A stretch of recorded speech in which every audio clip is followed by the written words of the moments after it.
家伙，你这条命，我今天收定了。老师不能继续陪在你身旁了。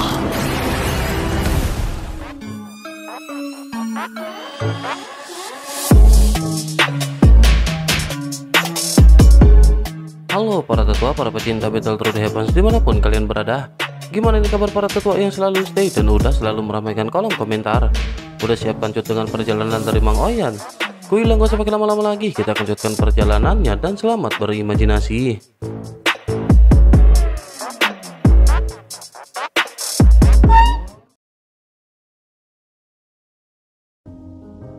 Cerita masih berlanjut dengan Xiaoyan yang pada saat ini sampai ke sebuah bintang. Di bintang ini ada banyak sekali penyiksaan yang membuat Xiaoyan benar-benar terkejut. Begitu Xiaoyan sampai, para prajurit Taixu pada saat ini seketika menoleh ke arah Xiaoyan. Xiaoyan menatap ke arah sosok-sosok yang ternyata dipimpin bukan oleh prajurit Taixu.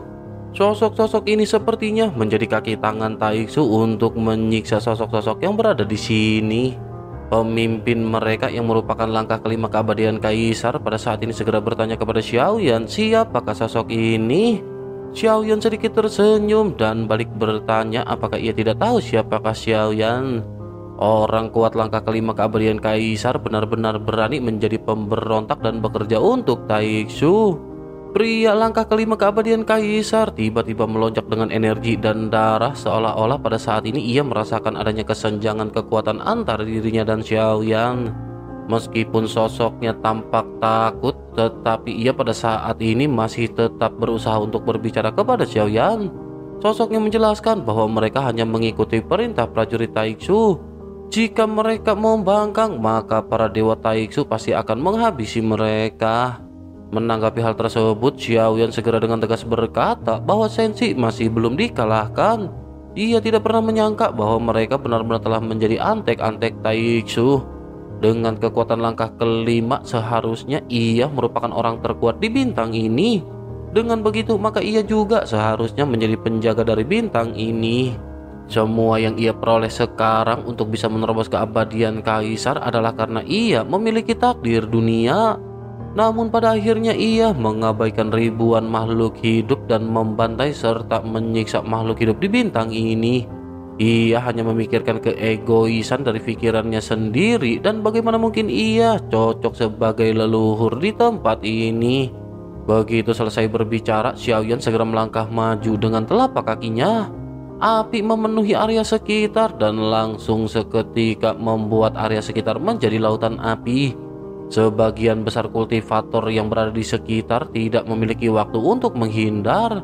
Tubuh mereka bahkan langsung terbakar karena kekuatan mereka hanya berada di tingkat dogat. Mereka yang sedikit lebih kuat pada saat ini mengeluarkan jeritan nyaring di dalam lautan api. Banyak di antara mereka yang memutuskan untuk melompat masuk ke air laut di bawah. Namun api Xiaoyan ini tentu saja tidak akan bisa dipadamkan hanya dengan air laut. Mereka pada akhirnya benar-benar terbakar menjadi abu yang berterbangan ke segala arah. Jeritan pada akhirnya menghilang dan mata Xiaoyan pada saat ini masih memiliki ekspresi acuh tak acuh. Xiaoyan menatap ke arah pria langkah kelima keabadian Kaisar yang pada saat ini mengeluarkan selip batu giok hitam di tangannya. Namun ketika ia ingin menghancurkannya, ia menemukan bahwa jari-jarinya tidak bisa bergerak. Batu giok hitam ini juga tergelincir dan seketika ditarik ke arah Xiaoyan. Xiaoyan seketika berkata bahwa dalam hal ini sebagai pengkhianat, Xiaoyan tidak akan memberinya kesempatan. Pikiran Xiaoyan pun bergerak dan dari bayangan Xiaoyan, klon jangkrik emas perlahan keluar. Selanjutnya sosoknya melesat dengan 6 sayapnya yang mengepak dan menerkam ke arah si pria langkah kelima keabadian Kaisar. Cahaya keemasan tiba-tiba keluar dari mulutnya dan tubuh pria itu dengan cepat roboh berubah menjadi kabut berdarah dan ditelan oleh klon jangkrik emas. Xiaoyan sedikit terkejut dan Xiaoyan sekarang bisa merasakan kekuatan yang meningkat dari jangkrik emas. Xiaoyan bergumam bahwa auranya pada saat ini telah menjadi lebih kuat. Namun hanya ada satu langkah kelima keabadian Kaisar di tempat ini dan sisanya semuanya hanyalah dogat. Namun meskipun begitu, Xiaoyan tampak tidak peduli dan Xiaoyan memerintahkan jangkrik emas untuk melahap semua yang ada. Setelah memakan semua orang ini, lautan api yang mengitari area sekitar juga pada saat ini kembali bergabung ke dalam tubuh Xiaoyan. Jangkrik emas pada saat ini benar-benar telah meningkatkan kekuatannya setelah melahap sekitar 100 orang dogat. Namun meskipun begitu, auranya tidak menentu, tetapi dapat dilihat bahwa ia mungkin sekarang berada di sekitar langkah ketujuh keabadian Kaisar. Xiaoyan pun kembali bergumam bahwa sungguh sulit dipercaya ia bisa menelan orang kuat dan mengubahnya menjadi kekuatan tempurnya sendiri. Tampaknya fungsi klon jangkrik emas ini tidak persis seperti apa yang dikatakan oleh Yuyan. Namun meskipun begitu, seperti apa yang dikatakan oleh Yuyan, ketika ia selesai menelan kekuatan tersebut tidak akan dapat bertahan selamanya dan perlahan-lahan akan menghilang dengan berjalannya waktu. Xiaoyan pada akhirnya segera mencoba menggunakan klon jangkrik emas untuk melakukan beberapa keterampilan bertarung. Xiaoyan menemukan bahwa selama pertempuran, kekuatan yang diperoleh dari pelahapan ini tidak akan dilepaskan dengan cepat. Xiaoyan pun mengangguk dan bergumam bahwa jika klon ini tidak bertarung, maka kekuatan yang diperolehnya tidak akan habis dengan cepat. Jika begitu permasalahannya, maka klon ini akan sangat berguna. Mata Xiaoyan pun berbinar-binar dan Xiaoyan cukup terkejut setelah memahami klon jangkrik emas. Setelah memikirkan hal ini, Xiaoyan pun kembali bergumam bahwa jika ia bisa menelan keabadian para dewa, mungkinkah keadaannya akan bisa meningkat ke keabadian para dewa? Jika hal tersebut bisa terjadi dan jika klon ini bergabung dengan Xiaoyan, maka untuk sementara waktu Xiaoyan akan dapat memiliki kekuatan keabadian para dewa. Tidak mengherankan jika dewa jahat sangat menghargai klon jangkrik emas. Yuyan juga tampaknya menghargai klon jangkrik emas. Ternyata kemampuannya benar-benar cukup mencengangkan dan ini merupakan suatu harta karun. Xiaoyan pun menghela nafas dan Xiaoyan pada akhirnya segera kembali menarik masuk klon jangkrik emas. Xiaoyan tidak pergi dengan tergesa-gesa dan Xiaoyan segera melambaikan tangannya serta menerobos segel yang menutupi pulau di bawah. Xiaoyan selanjutnya menyebarkan pil yang tak terhitung jumlahnya dan menangkap lebih dari belasan ikan raksasa di lautan. Xiaoyan lanjut bergumam bahwa hanya ada sedikit kultivator di bintang ini dan tampaknya sebagian besar dari mereka telah dimusnahkan oleh Taixu. Sisanya ditinggalkan oleh Taixu untuk menyelesaikan pemurnian jiwa. Xiaoyan benar-benar tidak menyangka Taixu akan melakukan sesuatu yang begitu kejam kepada orang-orang ini. Xiaoyan menatap ke arah sosok-sosok yang tersisa dan Xiaoyan pada saat ini memutuskan untuk membiarkan mereka beristri jahat. Selanjutnya Xiaoyan mengepalkan tangannya dan niat membunuh terhadap Taixu pada saat ini semakin melonjak. Tepat ketika Xiaoyan menyelesaikan semuanya dan hendak pergi, fluktuasi hebat datang dari kehampaan dan sesuatu yang sangat cepat pada saat ini mendekat. Xiaoyan tiba-tiba mengangkat kelapanya dan bergumam ternyata mereka datang dengan tepat waktu. Xiaoyan pada saat ini menggertakkan giginya. Tanpa adanya klon dewa asli, Xiaoyan merupakan tubuh dewa asli bintang kelima. Jika berhadapan dengan prajurit Taixu biasa, maka kekuatan tempur Xiaoyan ini sudah cukup. Xiaoyan pun kembali melonjakkan niat membunuh yang kuat dan Xiaoyan kembali melesat menuju ke kehampaan. Xiaoyan bisa melihat ada 7 hingga 8 binatang buas besar yang dikendalikan oleh Taixu. Di punggung para binatang buas ini ada sosok-sosok gelap yang berdiri dan Xiaoyan pada saat ini menyipitkan matanya. Xiaoyan berpikir bahwa kemanapun Taixu pergi, meskipun jumlah mereka banyak, tetapi hanya ada sedikit pemimpin yang memiliki jiwa. Hal ini menunjukkan bahwa jumlah Taixu yang memiliki jiwa atau merupakan manusia hidup sangatlah sedikit. Xiaoyan pun kembali bergumam bahwa total ada sekitar 5 aura yang memiliki jiwa. Taixu benar-benar sangat bodoh jika mereka berpikir mereka akan bisa mengalahkan Senshi dengan orang-orang ini. Sementara itu di kejauhan di antara para prajurit Taixu pada saat ini beberapa pemimpin menatap ke arah lesatan cahaya yang mendekat. Salah seorang di antara mereka bertanya apakah ini adalah pengurus dari bintang ini. Tampaknya ia cukup bijaksana dengan menyambut para prajurit Taixu untuk datang. Menanggapi hal tersebut, salah seorang lainnya segera berkata bahwa sepertinya ada yang tidak beres. Kecepatan sosok ini tidak melambat dan tidak ada niat untuk berhenti sama sekali. Mendengar hal itu, komandan dari prajurit ini pun segera berteriak agar mereka dengan cepat menghentikannya. Begitu suara ini terdengar dan sebelum mereka sempat bereaksi, api langsung menyerang mereka dengan kecepatan kilat. Terdengar suara keras dan buaya Dewa Taiksu pada saat ini langsung tertusuk dan meledak. Api berkobar di atas bintang-bintang. Komandan Taiksu pun segera memberikan perintah agar mereka semua melakukan serangan balik.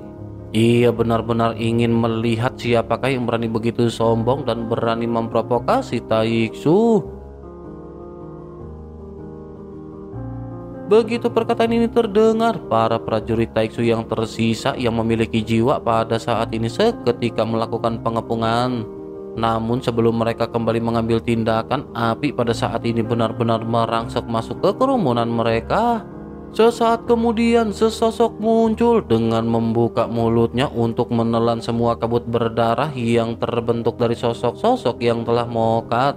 Menyadari ada sesuatu yang tidak beres, sang komandan pun memerintahkan prajuritnya untuk mundur.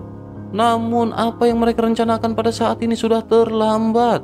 Kekuatan kelima sosok ini semuanya adalah langkah ketiga keabadian Kaisar, dan dengan kemampuan dari Xiaoyan, mereka benar-benar tidak memiliki perlawanan yang absolut. Hanya dalam waktu singkat mereka semua benar-benar dihancurkan, berubah menjadi kabut berdarah sebelum akhirnya ditelan oleh klon jangkrik emas. Xiaoyan menatap ke arah klon jangkrik emas yang pada saat ini menjilat bibirnya. Tubuh jangkriknya pada saat ini telah berubah menjadi sesosok manusia dengan wajah tampan. Xiaoyan pun menganggukkan kelapanya dan bergumam bahwa kekuatannya telah ditingkatkan ke langkah ke-8 keabadian Kaisar. Xiaoyan menghela nafas dan Xiaoyan pada saat ini merasa sangat senang dengan peningkatan klon jangkrik emas. Xiaoyan pun kembali bergumam bahwa dengan giok tersembunyi di sisi Xiaoyan, selama Xiaoyan tidak bertemu dengan keabadian para dewa tingkat ketiga atau yang lebih tinggi, Xiaoyan seharusnya tidak akan dapat ditemukan dan Xiaoyan akan bisa melahap lebih banyak prajurit Taiksu. Xiaoyan ingin melihat apakah Xiaoyan bisa menumbuhkan kekuatan klon jangkrik emas menuju keabadian para dewa. Setelah Xiaoyan memusnahkan semua prajurit Taiksu, tubuh Xiaoyan pada akhirnya kembali bergerak dan menghilang ke dalam kehampaan. Selanjutnya Xiaoyan pada saat ini dengan cepat datang ke sebuah bintang lainnya, dan di antara mereka ada juga banyak sosok yang disiksa oleh sosok-sosok yang bukan prajurit dari Taiksu. Xiaoyan pada saat ini menyadari bahwa orang-orang ini juga tampaknya telah ditekan oleh Taiksu. Praktisi dunia ini telah menangkap semua orang yang ada dan menyiksa mereka sampai mokat. Mereka ditugaskan untuk mendapatkan jiwa-jiwa dari sosok-sosok yang dipenuhi dengan kebencian untuk dimurnikan. Mengenai adegan ini, Xiaoyan pada akhirnya memutuskan untuk tidak menghabisi mereka yang berkhianat. Hal ini bukan karena Xiaoyan baik hati, tetapi karena Senshi pada saat ini membutuhkan kekuatan tempur. Yang harus Xiaoyan lakukan saat ini adalah menghentikan mereka dan membuat mereka kembali berpihak ke Senshi. Begitu Xiaoyan bertemu dengan sosok-sosok yang melakukan penindasan, Xiaoyan memerintahkan mereka untuk menghancurkan batu giok hitam di tangan mereka. Sosok yang diperintahkan oleh Xiaoyan yang merupakan penguasa bintang tersebut juga pada saat ini tidak berniat untuk melakukan hal ini. Sosoknya menjelaskan kepada Xiaoyan bahwa orang-orang Taiksu ini sangat kuat. Begitu mereka datang akan ada puluhan ribu dan sulit bagi mereka untuk menghadapi orang-orang ini. Xiaoyan menatap ke arah pemimpin dunia ini yang merupakan seorang lelaki tua dengan wajah kalem. Xiaoyan dengan acuh tak acuh segera berkata kepada si pria bahwa mereka tidak perlu mengambil tindakan. Mendengar hal tersebut, sosok tua ini pada akhirnya hanya bisa mematuhi instruksi Xiaoyan. Sosoknya segera menghancurkan batu giok hitam dan tak lama kemudian sekelompok prajurit Taiksu mengendarai binatang buas pada akhirnya dengan cepat menyerang dari kehampaan.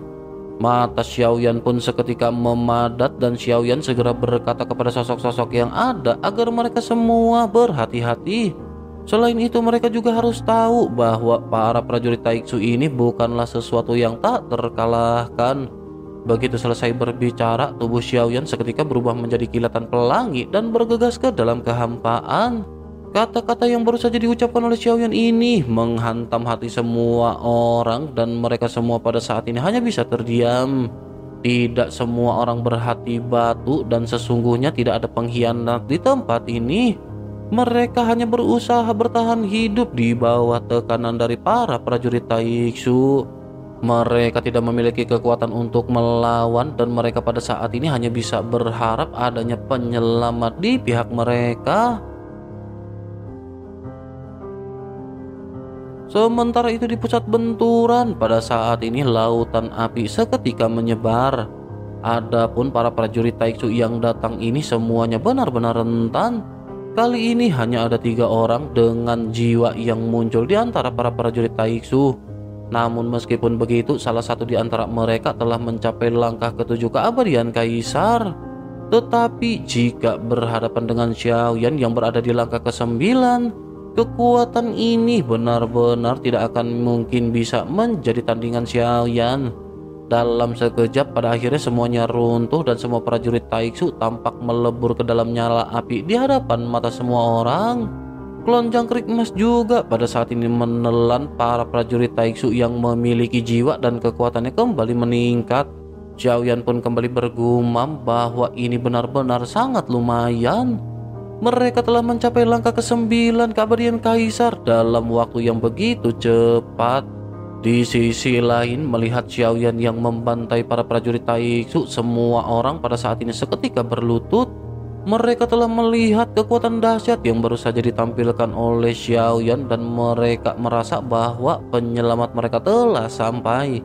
Pemimpin dari bintang ini juga seketika berkata bahwa ia bersedia menemani Tuan seumur hidupnya.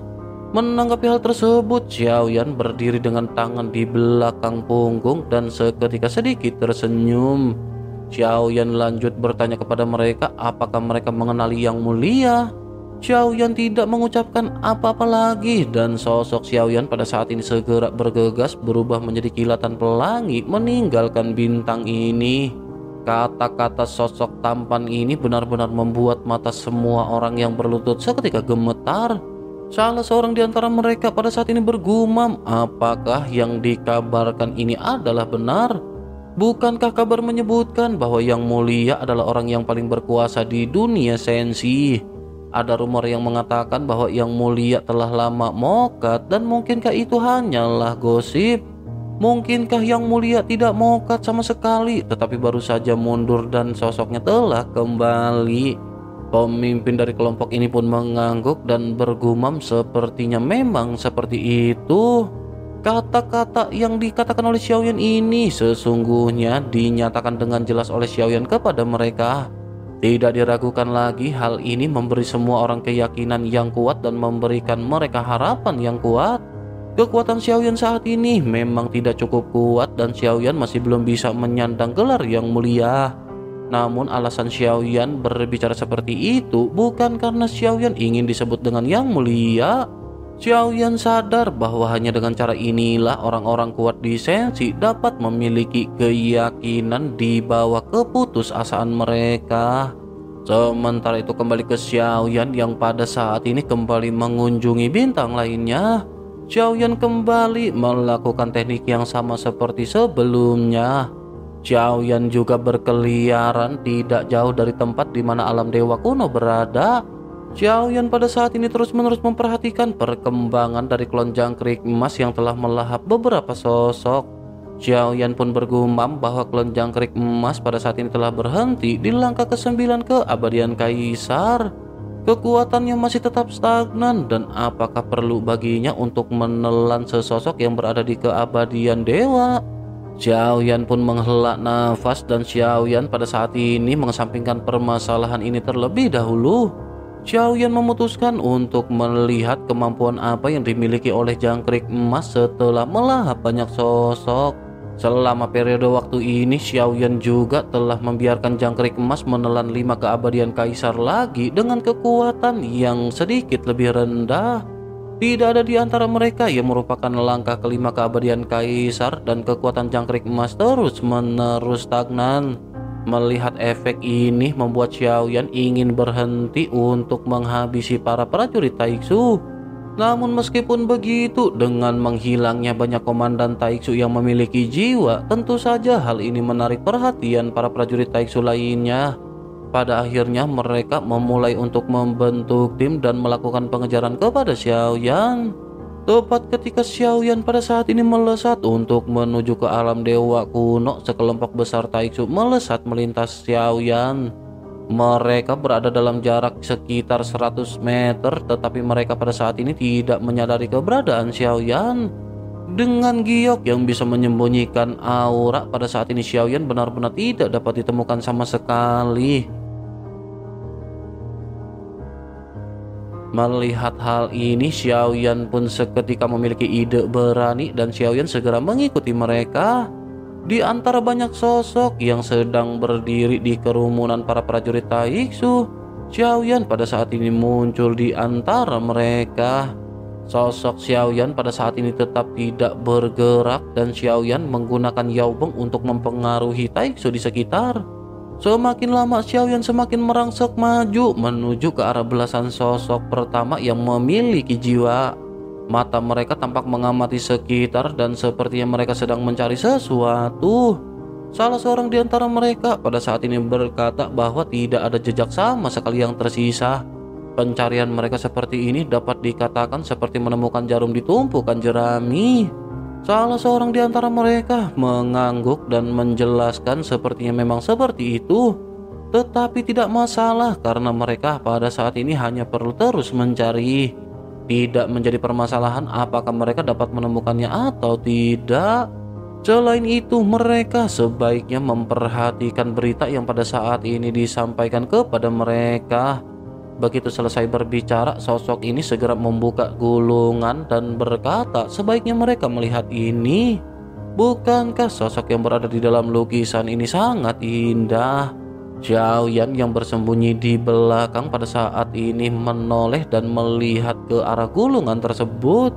Xiaoyan menatap ke arah lukisan seorang wanita di atas gulungan. Xiaoyan mengangkat alisnya ketika melihat hal ini karena secara alami Xiaoyan bisa mengenali wanita dalam potret tersebut. Xiaoyan pun tanpa sadar bergumam bahwa sosok ini sangat indah. Pria yang memegang gulungan mengangguk dan berkata tentu saja. Xiaoyan pun tersenyum dan bertanya siapakah sosok ini. Pria yang memegang gulungan segera menjelaskan dengan marah dan berkata bahwa ini adalah Ratu Sensi. Apakah ia belum pernah melihat hal ini sebelumnya? Sosoknya sedikit melirik ke arah Xiaoyan sebelum akhirnya kembali menoreh ke arah gulungan dan menjelaskan bahwa namanya adalah Nanfu. Sekarang ia sedang bersama dengan Yang Mulia Kedua. Begitu ia menyelesaikan kata-katanya, tiba-tiba ia berbalik kembali menatap ke arah Xiaoyan dengan tatapan aneh. Tampaknya ia menyadari bahwa ia tidak mengenali siapakah sosok yang berbicara dengannya. Sosoknya tanpa sadar sedikit menjauh dan bertanya siapakah sosok ini. Semua orang yang mendengar pertanyaan ini seketika memandang ke arah Xiaoyan yang tampak tersenyum malu-malu. Xiaoyan pun tersenyum dan berkata tentu saja ia adalah sosok yang akan mengambil nyawa mereka. Begitu Xiaoyan selesai berbicara, ada kilatan cahaya putih di mata Xiaoyan. Menghadapi seseorang dengan kekuatan yang lebih rendah dari Xiaoyan, maka efek Yaobeng akan cukup bagus. Xiaoyan dapat mengendalikan banyak musuh sekaligus dalam waktu sekejap. Selanjutnya, klon jangkrik emas segera keluar dan segera melakukan pembantaian dan melahap semua orang yang berjiwa. Begitu selesai, Xiaoyan akhirnya segera muncul di kehampaan dan Xiaoyan segera mengeluarkan Angry Buddha Lotus Flame. Tanpa banyak penundaan lagi, Xiaoyan segera memusnahkan semua prajurit Taixu yang ada di Dewa Taixu. Bersama dengan hal tersebut, Xiaoyan juga kembali menoleh ke arah klon jangkrik emas. Kekuatannya pada saat ini menjadi semakin kuat, tetapi ia belum mencapai keabadian para dewa. Selain itu, kemampuannya juga pada saat ini tampaknya masih belum mencapai batasnya. Xiaoyan benar-benar tidak tahu seberapa jauh ia akan dapat melakukan proses penelanan ini. Xiaoyan pun menghela nafas dan Xiaoyan pada akhirnya memutuskan untuk kembali ke alam dewa kuno. Xiaoyan bergumam bahwa Xiaoyan telah keluar untuk sementara waktu dan Xiaoyan harus kembali. Xiaoyan pada saat ini khawatir para seniornya di alam dewa kuno akan cemas. Namun pada saat Xiaoyan hendak bergegas, tiba-tiba suara gemuruh terdengar di sekeliling. Ekspresi Xiaoyan berubah dan Xiaoyan memutuskan untuk segera melesat. Xiaoyan juga melihat ada banyak cahaya merah yang menyapu tempat Xiaoyan. Kehampaan di sekitar bergetar dan 4 dewa Taixu muncul begitu saja. Beberapa cahaya merah menyapu ke arah Xiaoyan dari segala penjuru seperti jaring yang menutupi langit dan bumi. Xiaoyan sedikit terkejut dan tanpa sadar bergumam bahwa Taixu benar-benar menyergap Xiaoyan. Rasa tekanan dan ancaman yang kuat pada akhirnya benar-benar menyelimuti ke arah Xiaoyan. Untungnya Xiaoyan memiliki persepsi yang kuat dan Xiaoyan mampu menghindari setiap serangan yang ada yang dilesatkan ke arah Xiaoyan. Xiaoyan juga menyadari ada formasi dan Xiaoyan segera mengeluarkan Goyan dan meminta Goyan untuk mematahkan formasi yang ada. Goyan yang dikeluarkan dengan paksa pun sedikit bingung, tetapi ia segera mengikuti perkataan Xiaoyan. Formasi pada akhirnya benar-benar dihancurkan oleh Goyan. Sementara itu Xiaoyan pada saat ini segera mengeluarkan tombak bencana dan segera memasukkan guntur penghancur kehampaan ke dalamnya. Selanjutnya Xiaoyan menuju ke arah salah satu kapal dewa Taixu dan melesatkan tombak bencana dengan keras. Namun tentu saja mereka telah bersiap dengan serangan ini dan mereka segera membuat perisai yang sangat besar. Bersamaan dengan hal tersebut, sebuah teriakan tajam juga seketika terdengar yang bercampur dengan aura kuat yang menyebar. Sesosok berteriak bahwa semut sensi tampaknya telah menghabisi begitu banyak para prajurit Taixu. Dengan begitu, maka ia akan menghabisinya di tempat ini hari ini juga. Xiaoyan sedikit mengerutkan kening merasakan aura dari sosok yang baru saja berbicara. Xiaoyan seketika bergumam bahwa ini adalah keabadian para dewa. Jika dilihat dari auranya, seharusnya ia hanyalah keabadian para dewa langkah pertama. Jika ada klon dewa asli di sini, maka dengan kekuatan fisiknya akan mudah bagi Xiaoyan untuk menghabisi sosok tersebut. Namun sekarang klon dewa asli tidak ada di sini dan Xiaoyan hanya bisa mengandalkan kekuatannya sendiri. Selain itu banyak juga prajurit Taixu yang tak terhitung jumlahnya yang pada saat ini merangsek masuk menyerang ke arah Xiaoyan. Meskipun mereka tidak menyebabkan kerusakan kepada Xiaoyan, tetapi pada saat ini mereka benar-benar mengacaukan pemikiran Xiaoyan. Xiaoyan pun segera memanggil Ye Tian melalui bendera penekan jiwa, tetapi tidak mendapatkan tanggapan dari Ye Tian. Xiaoyan pada akhirnya hanya bisa menggertakkan gigi dan segera mengeluarkan teknik 7 langkah mengejutkan para dewa. Selanjutnya guntur ekstrim dilesatkan oleh Xiaoyan dan Xiaoyan berniat untuk menggunakan Angry Buddha Lotus Flame. Xiaoyan pada saat ini menyadari bahwa aura dari sosok keabadian para dewa ini tersembunyi. Xiaoyan tidak bisa menemukan keberadaannya. Oleh karena itu, hanya dengan Angry Buddha Lotus Flame barulah Xiaoyan akan bisa melukainya. Kekuatan spiritual Xiaoyan pun terpancar ke segala arah sambil Xiaoyan mempersiapkan Angry Buddha Lotus Flame.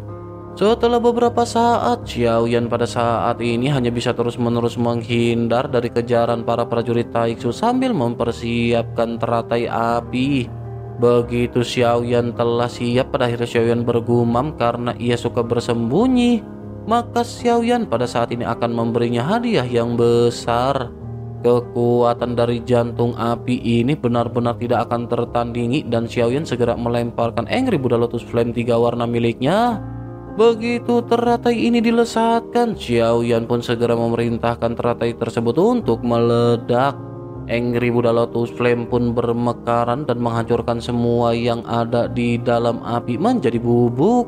Ledakan ini hampir memusnahkan sebagian besar para prajurit Taixu yang ada. Jumlah pasti dari prajurit ini tidak bisa diperkirakan dan Xiaoyan tidak tahu apakah Angry Buddha Lotus Flame ini benar-benar efektif. Xiaoyan pun mengerutkan kening dan Xiaoyan pada saat ini sedikit menunggu untuk merasakan aura yang tersembunyi sebelumnya. Sesaat kemudian Xiaoyan segera menyadari ada sesuatu yang aneh dan Xiaoyan pada akhirnya tidak ragu lagi melesat mundur.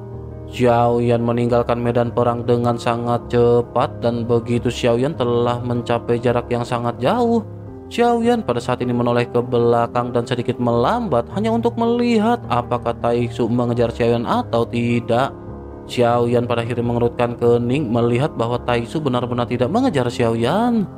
Taixu baru saja melakukan penyergapan dan mengapa mereka tidak mengejar Xiaoyan? Xiaoyan benar-benar merasa aneh dan tampaknya ada sesuatu yang telah direncanakan oleh para prajurit Taixu.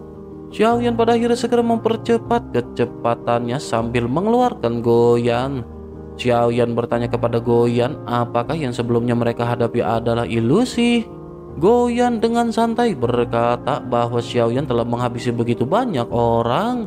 Bagaimana mungkin hal tersebut bisa dianggap sebagai ilusi? Xiaoyan pada saat ini tertegun mendengar apa yang baru saja dikatakan oleh Goyan. Meskipun Xiaoyan juga menyadari hal tersebut, tetapi Xiaoyan pada saat ini masih merasakan adanya keanehan. Xiaoyan pun segera berkata apakah Goyan yakin tidak ada segel di sekitar mereka sama sekali. Goyan tiba-tiba memiliki ekspresi yang berubah dan Goyan segera melesatkan cahaya ungu ke sekitar. Setelah beberapa saat, Goyan pada akhirnya segera berbicara kepada Xiaoyan dengan sedikit keraguan. Goyan menjelaskan seharusnya tidak ada segel di tempat ini. Tapi apakah Xiaoyan bisa memperhatikan bahwa sepertinya ada sesuatu yang aneh di sini? Jika Xiaoyan merasakannya, Xiaoyan akan menemukan bahwa fluktuasi lautan kehampaan di sini benar-benar terasa salah. Namun jika ruang ini suatu ruang yang dibuat, maka setidaknya diperlukan segel yang begitu besar untuk mengubah seluruh lautan kehampaan. Mendengar hal tersebut, Xiaoyan kembali mengerutkan kening dan bertanya mungkinkah Xiaoyan telah dikirim ke hampaan lain. Namun jika begitu, mengapa Xiaoyan pada saat ini masih bisa merasakan keberadaan dari klon dewa asli? Goyan juga pada saat ini hanya bisa terdiam mendengar gumaman Xiaoyan sementara Xiaoyan memutuskan untuk melesat menjauh. Secara logika, meskipun alam dewa kuno bisa bergerak, kecepatan mereka sangat lambat dan Xiaoyan yakin bahwa lokasi mereka seharusnya berada di sini. Xiaoyan melihat ke sekitar dan Xiaoyan tidak menemukan keberadaan dari alam dewa kuno. Xiaoyan pada akhirnya melihat ke arah satu bintang dan Xiaoyan memutuskan untuk memasukinya. Begitu mendarat, Xiaoyan menemukan bahwa bintang ini ditutupi dengan tanaman hijau dan pemandangan yang penuh vitalitas. Xiaoyan lanjut menyebarkan kekuatan spiritualnya.